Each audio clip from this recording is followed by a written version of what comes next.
તકલીફ છે? પાણીનો દુખાવો છે ઓકે, હતો. ચાલો આવી જાઓ.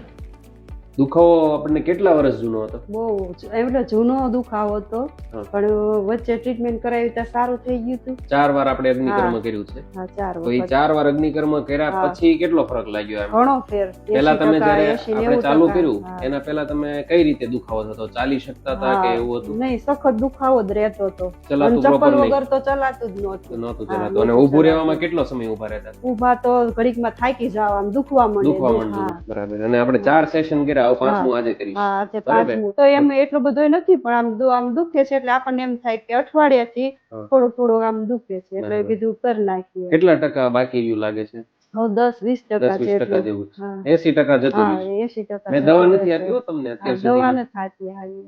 એક પણ દવા વગર આ રિકવર થયું છે. ચાલો.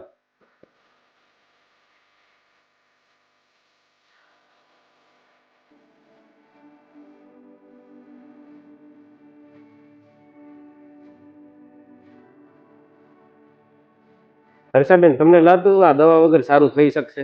ના, લાગતું નહોતું, પણ થઈ ગયું. કારણ કે તમે ઘણી બધી દવા કરાવીને જ આવેલા. હા, બરાબર. કરાવી. પણ આપણે કોઈ પણ દવા વગર આ દુખાવો બંધ કરાવ્યો હા, છે. થઈ ગયું બરાબર. સારું. આયુર્વેદમાં વગર દવાએ પણ લાગતું દુખાવો નહોતું બંધ કે થઈ દવા વગર સારું થશે એમ. લાગતું નહોતું. હા.